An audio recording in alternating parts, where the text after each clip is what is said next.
Janasena party ఒక ముఖ్య సూచన అయితే చేసింది.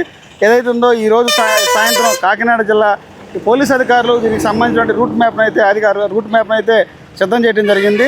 దీంతో పాటుగా అనంతపురం జిల్లాకు సంబంధించినటువంటి పోలీసు అధికారులు, జిల్లా అధికారులు దీనికి సంబంధించి ఒక దిశానిర్దేశం జరిగింది. 14వ తారీఖు జరిగినటువంటి యొక్క ఆవిర్భావ సభ ఉదయం 11 గంటల నుంచి రాత్రి 11 గంటల వరకు జనసేన పార్టీ ఆవిర్భావ పిఠాపురంలో జరుగుతుంది కనుక చిత్రాడ గ్రామంలో నిర్వహించే ఈ యొక్క సభకి దాదాపు లక్షల సంఖ్యలో దాదాపు 10 నుంచి 15 లక్షల మంది జనాభా వస్తారని కూడా ఈ యొక్క పార్టీ వర్గాలు అంచనా వేస్తున్నారు. దానికి సంబంధించి ఏదైతే జనం వస్తారో ఈ 10 లక్షల మంది 10 లక్షల వచ్చే అభిమానులకు, కార్యకర్తలకు జనాభాకు తగ్గట్టుగా పూర్తి ఏర్పాట్లు అయితే చేస్తున్నారు.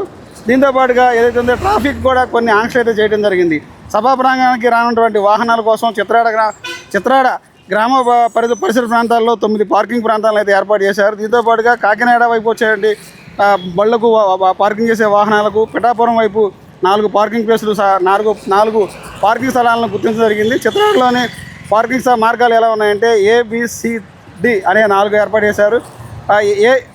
ఏలో వచ్చేసి గుంటూరు జిల్లా, తెనాలి, కృష్ణా, పశ్చిమ గోదావరి, BR అంబేద్కర్, కోనసీమ జిల్లా నుంచి వచ్చే వాహనాలంటే కూడా ఉప్పలంక బైపాసు, చీడక గ్రామం, Indrapalem, canal road, Samarlakota, 3 lights junction, మొత్తం Gopalakrishna flyover bridge, Sarpavaram junction, Achampeta junction మీదుగా చిత్రాడ సభా ప్రాంగణం చేరుకోవాలి. B వచ్చేసి ఉత్తర కోస్తా జిల్లాలు, విశాఖపట్నం, అనకాపల్లి నుంచి వచ్చే వాహనాలను కూడా కత్తిపూడి, పిఠాపురం మీదుగా సభా ప్రాంగణం చేరుకోవాలని చెప్పి కూడా పోలీసు అధికారులు చేశారు. దీంతో పాటుగా వెస్ట్ గోదావరి, ఏలూరు జిల్లా, NTR జిల్లా, గుంటూరు జిల్లా, ప్రకాశం, నెల్లూరు, రాయలసీమ జిల్లా నుంచి వచ్చే వాహనాలు కూడా ఇదే రోడ్లో రాజానగరం, రంగంపేట, సామర్లకోట, పిఠాపురం మీదుగా సభా ప్రాంగణానికి చేరుకుంటాయి. దీంతో పాటుగా ప్రధానమైనటువంటి VIP ఏదైతే ఉన్నారో పవన్ కళ్యాణ్ కానీ పార్టీ ముఖ్య నేతలు వచ్చే యొక్క ప్రాంగణాలు కూడా ఇప్పటికే దాదాపు సిద్ధమైతే చేయడం జరిగింది.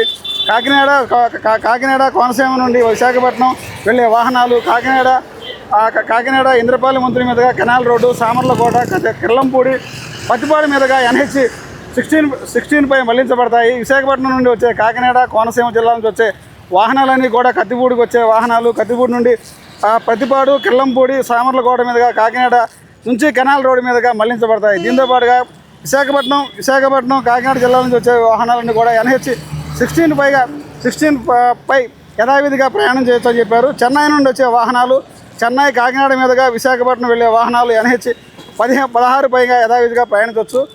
ఎవరైతే ఈ యొక్క సభా ప్రాంగణానికి వస్తారో ఈ యొక్క వచ్చేవాళ్ళు ప్రతి ఒక్కరు కూడా పోలీసు అధికారులు ఏదైతే నిర్ణయించారో ఆ యొక్క రూట్లలో రావాలి.